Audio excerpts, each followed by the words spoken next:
Hey guys, this is a very, very, very special episode of the Born or Made podcast.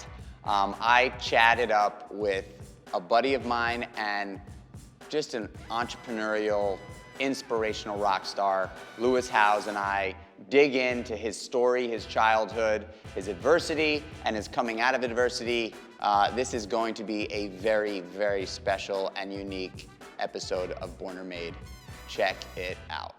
Ladies and gentlemen, boys and girls, people of all ages, I am fired up beyond belief to introduce someone who inspires the daylights out of me, and I think people all over the world. Actually, I don't think I know people all over the world.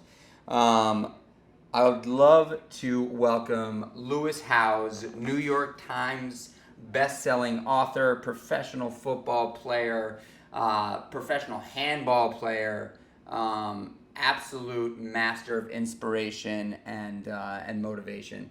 Lewis Howes, thank you so much for joining me on the Born or Made podcast. My man, thanks, Michael. Appreciate you, man. So, dude, I've been following you for quite some time, and you have just the beauty of what you do is in the simplicity of what you do. You have figured out a way not only to get to my heart, soul, and mind, but I think people all over the world. And the premise of this podcast is pretty simple. It's called Born or Made, and I came up with this concept because I believe that there is a question that a lot of people don't necessarily talk about. Although it's been brought up here and there recently. But the question that I pose, people that inspire me and influence the world, is this idea of whether or not you believe that high-performing individuals, people of your ilk, were born with an innate ability to do what you do, or you had to be made over time. And it's a question that's super interesting to me. I've had a bunch of people on the show, and we have, I would say it's about a 50-50 split. I don't like to get a real answer till the end of the show, but the idea here is to really just dive into your story, because I believe that at the end of the day, human beings, whether they like it or not, really enjoy listening to stories. And then of course some of us love telling stories. But the idea, life is really about storytelling, and business is about storytelling. And I love listening to podcasts because I really love listening to great stories. And I know that you have a spectacular, unbelievable story. So why don't you just introduce yourself and we'll get into it. Well, I'm a human being that has always felt like there's been a calling inside of me for something greater at every stage of my life. From when I was a kid, I felt like I was alone all the time. I felt like I wasn't sure why I was here. I remember asking when I would get in trouble at school, I'd be sent to the principal's office, and I would just kind of ask the question, why am I here? I wish I were dead. So I would say that often when I would get in trouble. And I think I would get in trouble because I never knew what my purpose was. I never knew why was I born? What's the reason of this life? If I didn't feel the love, I didn't feel attention, I felt like I was picked on and bullied. I had a learning disability where it's just really hard to focus in school. Reading and writing was very challenging for me. Comprehending anything, remembering anything was very challenging. So I spent most of my childhood in a classroom that I struggled in. So I just felt like, why am I here? I wasn't getting the love that I wanted at home. I was sucking and horrible when I was at school.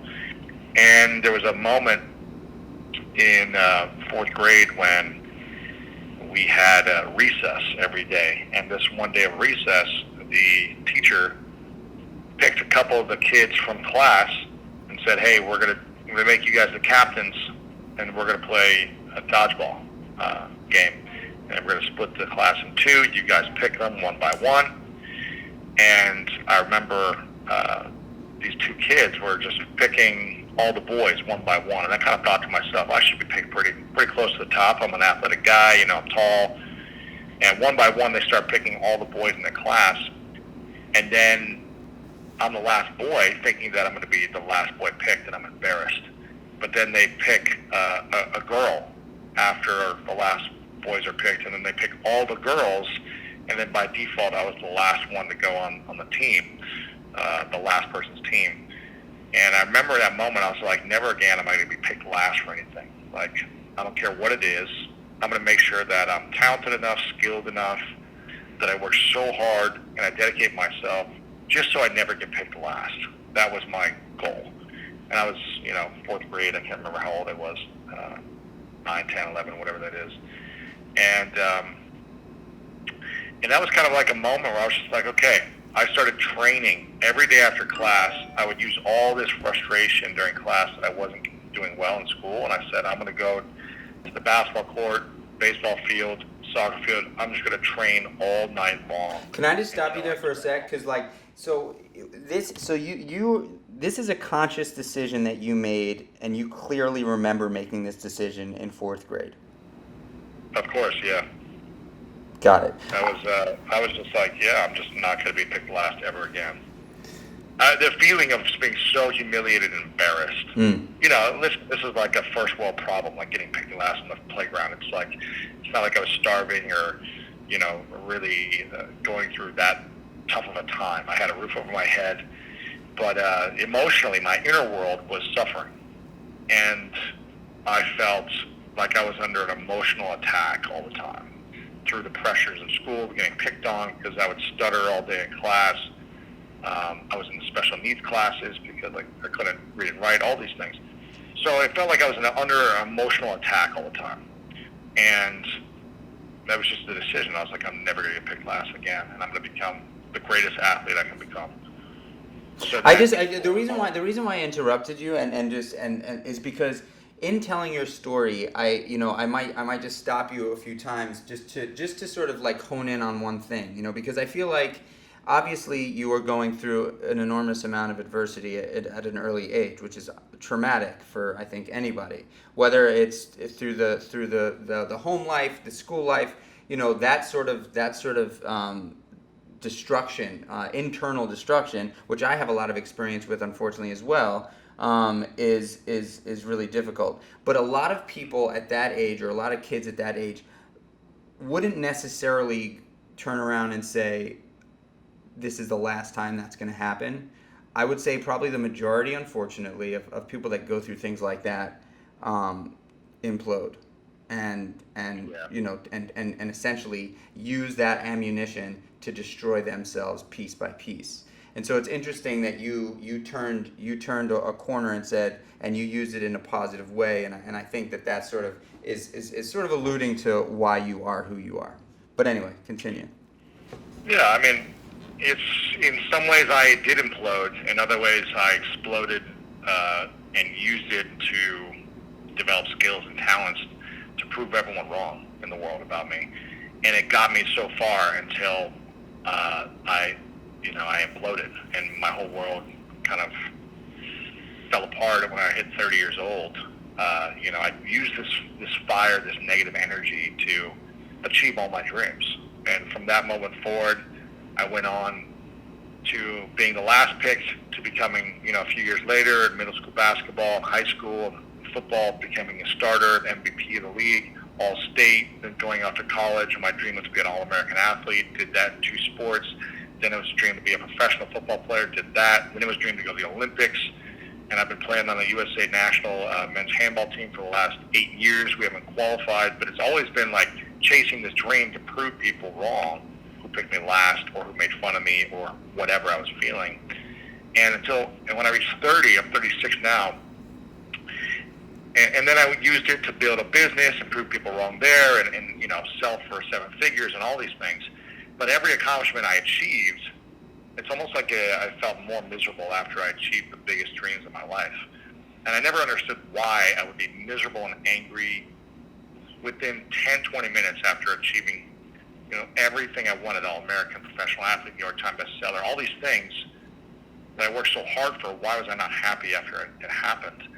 And then when I hit 30, a lot of things started to fall apart. Where it looked like I had everything put together, everything started to fall apart. A relationship that I was in, that I moved to LA for a girl, and it started to break down right the day I moved. It started to all break down and fall apart. The business relationship I had started to fall apart to the point where I almost got in a fist fight with my business partner in the middle of Times Square one night at like 2 a.m. with, 10,000 people around. We were arguing so much that I almost got in a fist fight, and then literally getting in a physical fight in a basketball game, a no stakes pickup basketball game on, the safe courts of Beverly Hills, and after this fist fight, I was just like, my friend was with me, and he goes, I don't want to be your friend anymore. I don't want to hang out with you. Like all this anger, all this. And this is reaction. 6 years ago? Yeah, 6 years ago. And he goes, I don't want to be your friend anymore. Like, I don't know what's gotten into you. I played college football with this guy. We've known each other for 8 years. And he goes, I just don't want to be your friend anymore. And that was a huge wake-up call for me when my best friend is like, hey, something's wrong with you. I can't really keep this any longer, and you got to make some changes. Otherwise, I don't want to spend time with you. And that's when I really took a look at my life and just said, wow, I need to reflect on everything. Every thought, every habit, every reflection, every action I take. Everything, and I need to take responsibility for it all.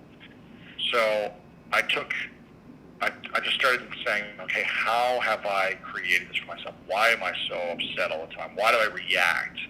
Why do I get triggered? Can I ask you something else? So when you say upset, when you say why I'm so upset all the time, I'm so angry all the time, are you able to go back there for a minute and sort of determine or delineate whether that anger was self-hatred or self-anger, or was it anger towards others? I think I didn't really know what it was. I just thought, this is who I am, and don't try to change me. You were just fucking pissed. I was just actually, I was probably the happiest guy ever until I was triggered. And then when I would get triggered, I would react and, try to defend myself in any situation, whether it be a relationship trigger, business trigger, pick a basketball game trigger. I didn't know. I just was like, this is who I am. And would just defend myself. And so I finally said, okay, I need to figure out why I get angry in these triggering situations. What is this thing that makes this happen for me that I don't feel like I have control over? And I started to reach out to every person I knew for feedback, for advice, for coaching, for guidance. I started to read books. I started to go to workshops. I was just like, I'll try anything. I got to figure out the root of this. And there was one workshop I went to probably, 3-6 months into this process, this journey. And this was like a 5-day emotional intelligence workshop, and about halfway through,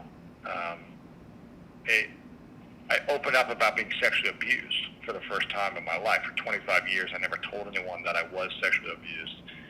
And I opened up about it in this experience, and that's when everything started to kind of come out. Every trauma, every shame, everything I felt guilty about, insecure about, I just started sharing it with people and letting it out. And it was the thing that I was most afraid of. I kept thinking to myself, if anyone ever knew this happened to me, no one would ever love me. And so it was something I was protecting and hiding. And then I just started to protect and hide all the things that I was insecure about, because if people actually knew I was insecure about these things, they would not like me, they would not love me, they wouldn't accept me, I'd be alone. It's just these stories that I was telling myself. Mm-hmm. And in fact, when I opened up about the sexual abuse, it was the opposite that happened. All the men of the room came up to me and hugged me, and they were like, you're my hero, and this is what happened to me. When I was 10, I was sexually abused. Or when I was 7, this is what happened to me, and I've been afraid to talk about it. And this is what happened to me when I was 12. And people started to connect with me on a deeper level and become closer with me when I opened up, as opposed to rejecting me. And so it just showed me like, wow, these people actually like me more and trust me more and respect me more because I was willing to be vulnerable. I was like, what a concept. I never even knew that was possible. I think growing up in the Midwest and where I grew up, I wasn't allowed to express myself, within my peer group, right? The sports peer group, I wasn't allowed to express my feelings. I wasn't allowed to show vulnerability. Is that where it happened, in your sports group?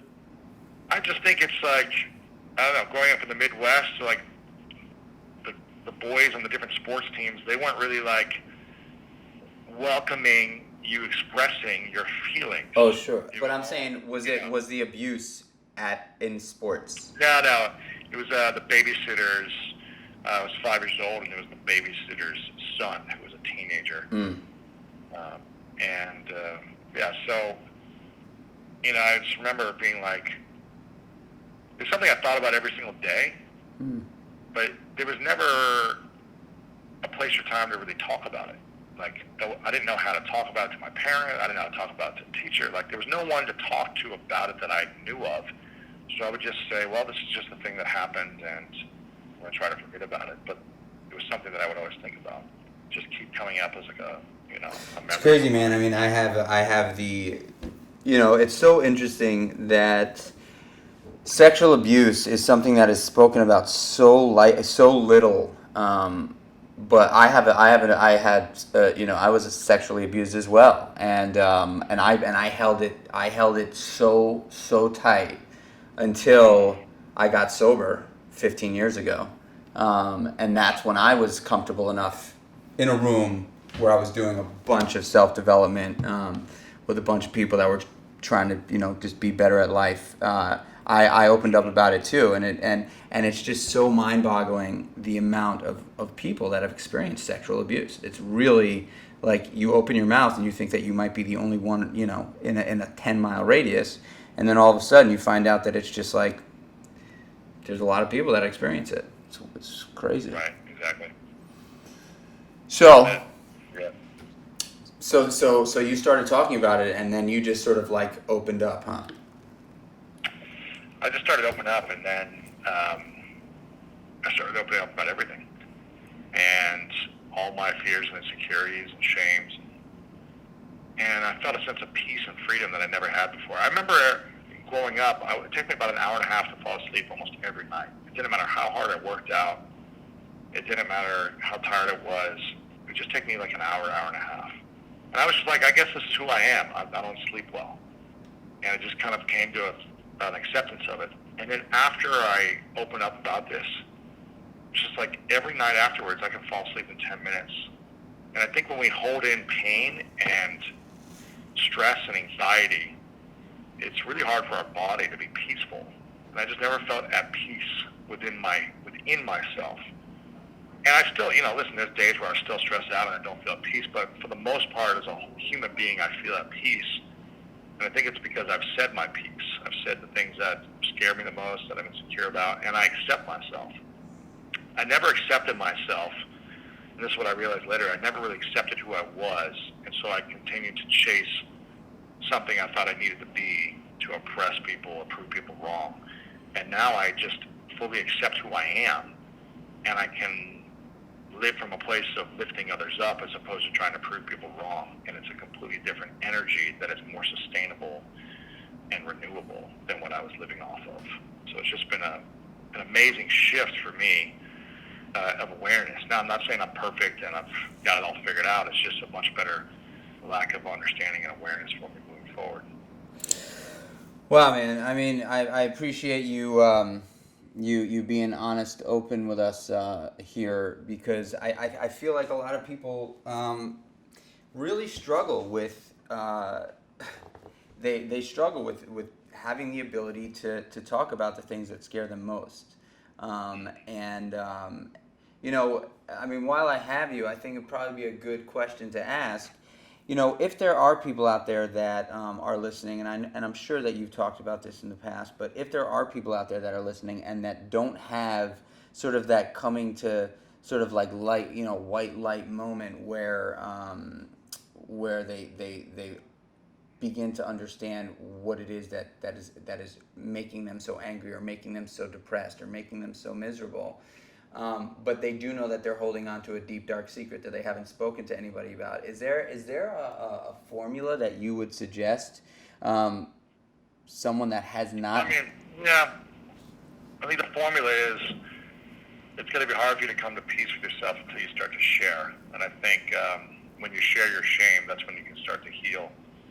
So whether it's a friend, a therapist that you pay who lives with confidentiality, a chat line, if it's sexual abuse or trauma that you've had in your past, 1in6.org for men has a confidential chat line, text, or calling. But I think having a therapist who lives with confidentiality. I mean, this is why a lot of people go and do a confession at church. I think you've got to figure out a way to share the things that you're most afraid of, and continue to do it until the fear disappears. For me, I did it once, but it was 25 years in my body and in my mind of being afraid of living with it. This thing had power over me.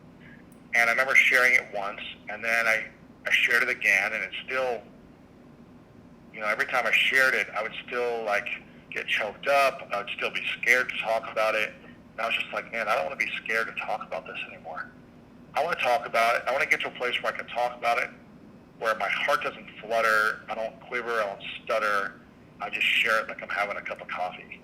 But then I have true power over that situation, and that the abuser of that moment doesn't have power over me anymore like it did for 25 years.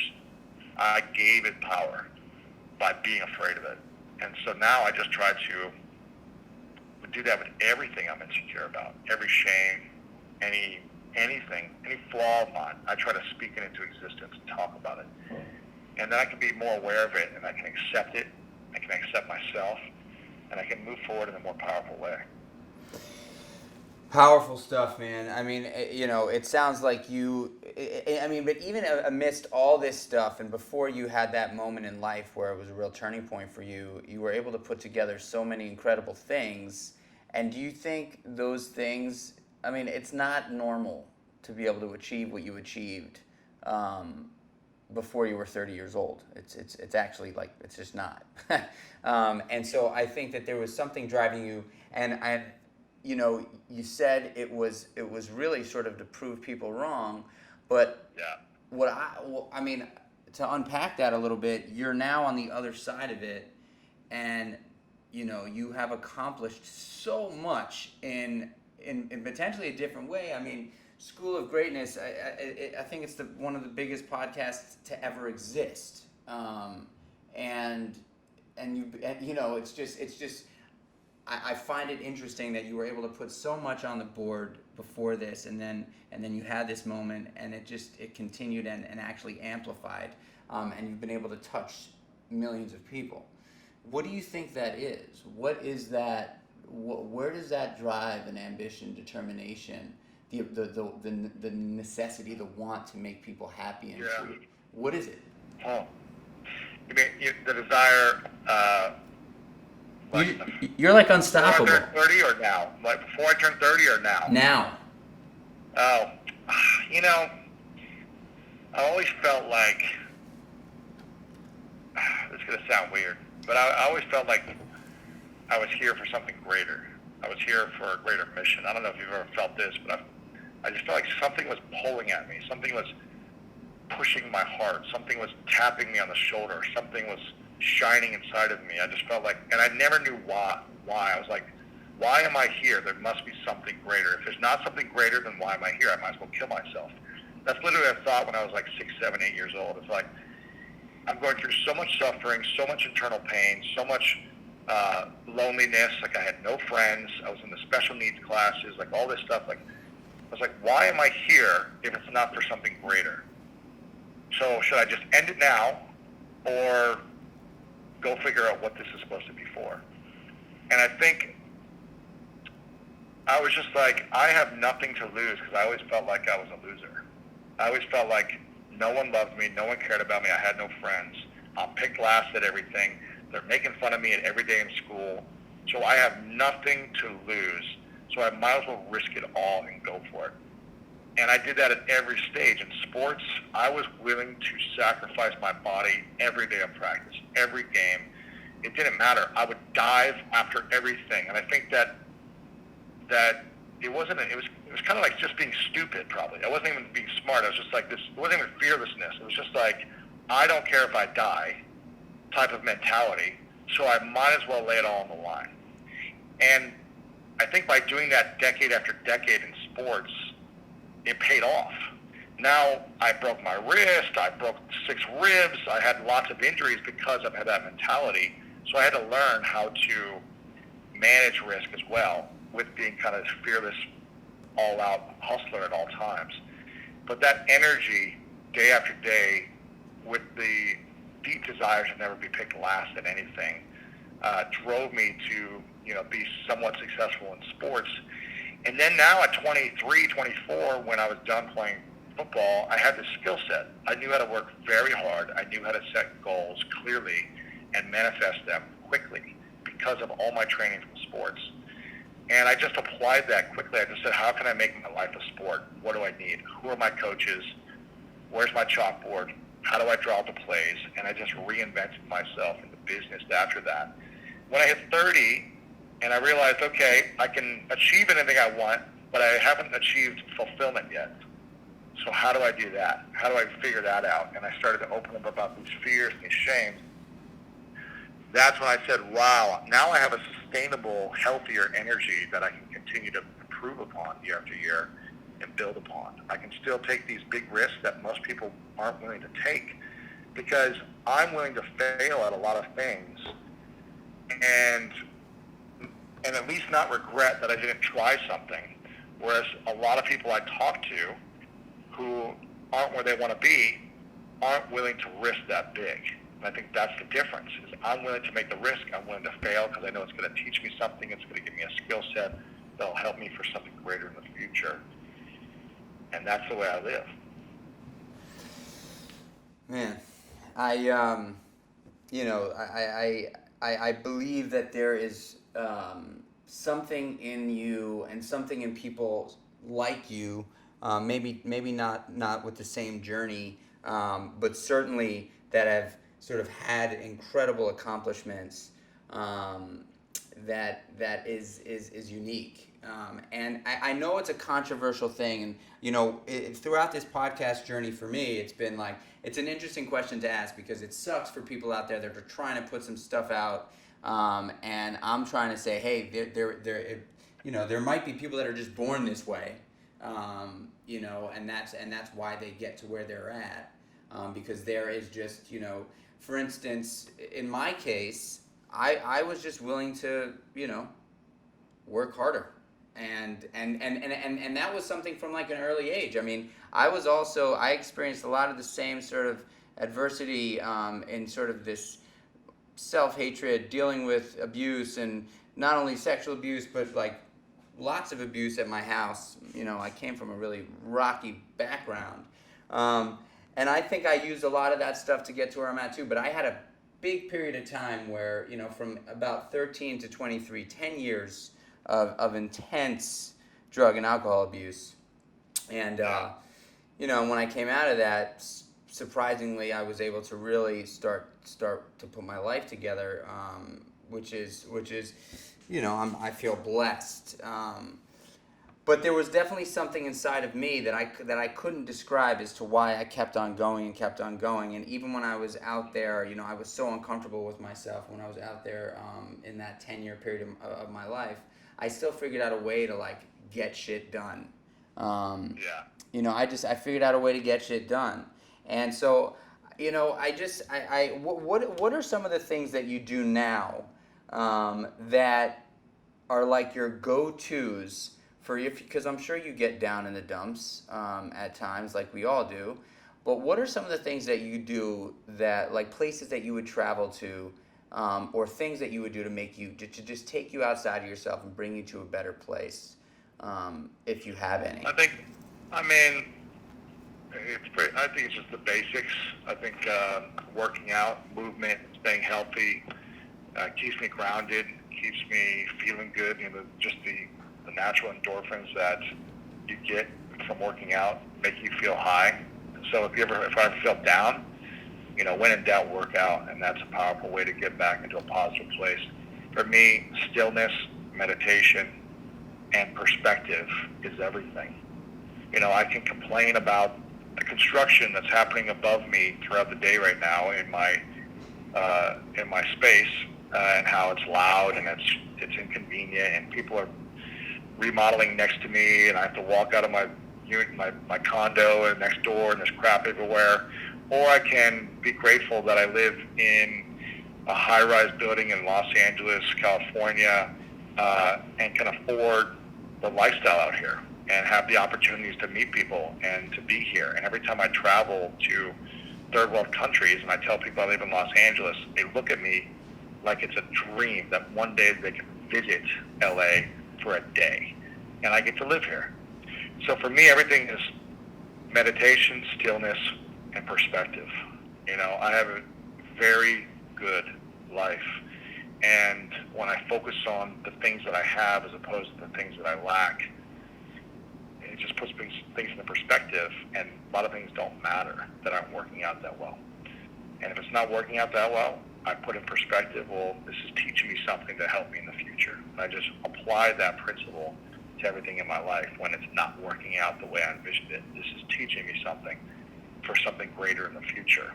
And I think if we have that perspective of everything, well, man, I went through a horrible breakup at the end of last year, and my ex was super vindictive and went after all my friends, trying to get them to turn on me, and started posting on social media all these lies and gossip and just really negative.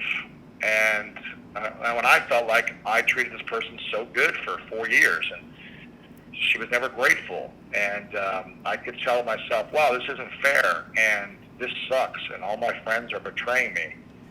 Or this is preparing me for something greater. This is giving me a skill, a tool for something greater in my life, as opposed to this isn't fair, this is helping me for something greater. And so I just try to really bring it back to perspective. Also, I look to how far I've come, from a kid who almost flunked out of English class my senior year in high school, to where I wasn't going to be able to graduate, to, I wrote a New York Times bestselling book, and I get to connect with influential people every day, and I get to hang out in New York City and go to the meatball shop. It's a pretty good life,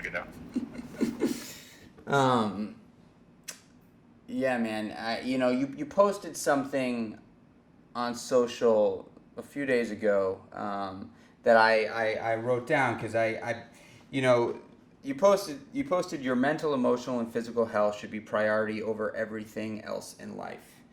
And when I read that, I first of all couldn't agree more. And I haven't said it directly to my wife, of course, but, and it's not like I'm not being forthcoming about it, but I personally believe, and I think it should be for everybody, that if we don't take care of number one, if we're not content, if we don't feel like we are ready to support ourselves, it's literally impossible to love and support others. And so I think this message just it's such a powerful message for me, and I think for anybody listening, whether we think we do or not, there are many times where we put other things in our lives, like work, like our kids, our wife, before us. And I know from personal experience, and it sounds like you do as well, that when you put things in front of your personal health, wellness, and well-being, it's almost impossible to be of service to other people. And so it could sound selfish, but in actuality, it's selfless. Because I know for me, like you said, fitness is a big thing, for you, and fitness saved my life. There's no doubt about it. When I went through what I went through, and then I got out the other side, and I was introduced to fitness and eating well, my life has never been the same. It's not something I want to do. It's something I must do. It is what feeds my soul, and keeps me content and happy. And so can you just get into that just a little bit, just this idea that you are the priority and. Yeah, I mean, I think you said it perfectly. I mean, it's the most selfless thing you can do is be selfish and taking care of yourself first. Um, I just see a lot of people in the world who give so much to others, and at the cost of them being overweight, them being unhappy, them being broke, but they give and give and give. I think you can only give so much when you're empty, when you're emotionally empty, when you're physically empty, when you're mentally empty. And so our job and our responsibility, I think it's our responsibility and our duty, is to be emotionally, physically, and spiritually full at all times, or doing our best to stay full at all times, so we have a lot to give at all times. And when we are broke and overweight and needing the service of others constantly just to stay alive and stay safe and have a home and be fed, it's hard for us to create something to give to other people. So it should be our job to always be growing, always be developing and learning, and focusing on health first. I think I heard, there's some quote, I'm going to butcher it, but it's like, each person has a lot of problems in their life until they're unhealthy, and then they have one problem. Mm-hmm. Because our health, nothing else matters if you're not healthy. Right. If you get sick. I remember when it's like I broke my wrist, and I remember being like, oh, I'm never going to do this stupid thing again. Just please make it be healthy. And I'll always take care of my body. I'll do mobility every day. You swear that you're always going to do these things again, because nothing else matters when you're laid on the couch and you can't walk or you can't do something. So, you're the most probably shredded person in the country right now, and you know the importance of this. When I see your photos on Instagram, I'm like, this guy's got 3.5% body fat. That's it's inspiring, and it's maybe you're like an extremist, but it's like it's going to be hard for people to get there. But it's like when you take care of your health and your physical body, you can give so much more to other people. When you are always under stress, always anxious, always a victim to circumstances, then you're limited in your resources, how many people you can support, and that even those people you can't support to your fullest. So you're doing a disservice to other people and yourself. I mean, I couldn't agree more with in my life, there's undoubtedly one thing that I know I need to do in order to sustain positivity and optimism. And I'm not saying that I'm not positive and optimistic when I'm not able to get to the gym. But I do know on a consistent basis what has given me, I like to say they're little wins. And so I've been able to create little wins throughout my day that are totally attainable.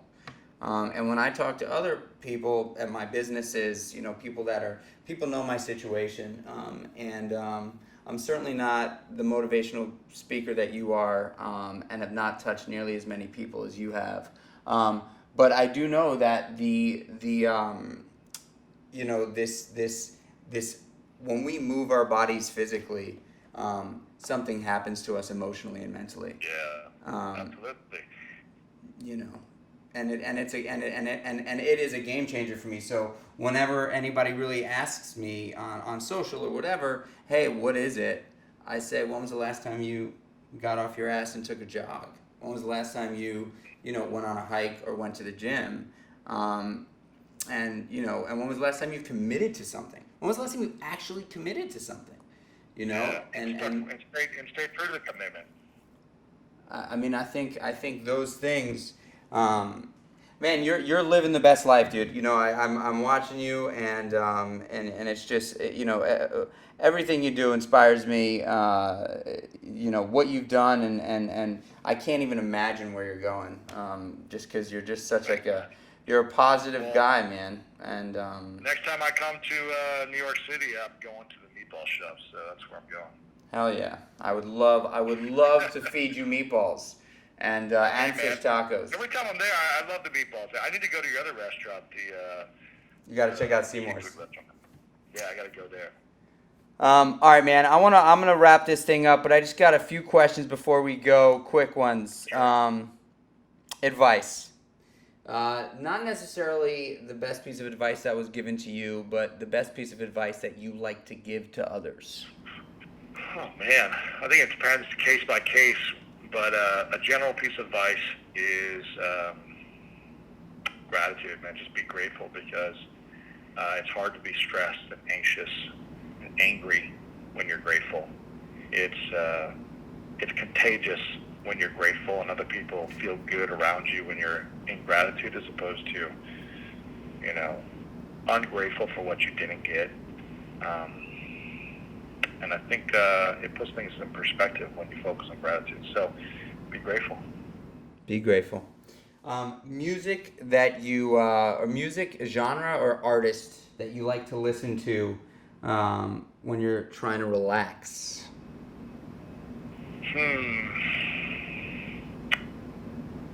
I'm weird. I put like the same songs on repeat until I'm sick of them. So I'll listen to a song for like 2 weeks, and I'll listen to it like 100 times a day. And it kind of is relaxing for me to listen to the same song over and over, because I get into a flow, into a zone, and I kind of get in a rhythm.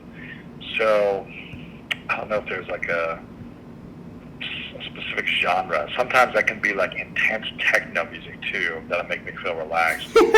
And other times, because I just get into like a flow. There was what was it called? I think it was called Strobe by Deadmau5, that really got me into the flow, and every time I listen to it, it still does. It's kind of like relaxing chill. I think it's called Strobe. I have unfortunately, and I hope it gets better over time, but I have the absolute hardest time relaxing. Really? Oh man, I have the hardest time. It's just I have such a hard time with it. Honestly, I think that the most relaxed I get is actually when I'm solo in the gym. That's when I'm like feeling. I bet, man. Well, something I did that helped me really relax was I went to India, did a meditation experience for like 2 weeks, and now I can get into a relaxed state because I went through that experience and I trained it, and it's easy for me to kind of go back there now whenever I need to. But do you meditate every day? I wish I said I did. I want to every day. I did after that experience for a long time, and then I do it, once, twice a week when I feel like I need to. But it's funny because every time I meditate, my day is better than when I don't. And so it's just like a reminder. I just got to do it consistently. We have the answers. Sometimes we just don't execute, Is there, and that meditation, is there a specific, was it like a specific technique?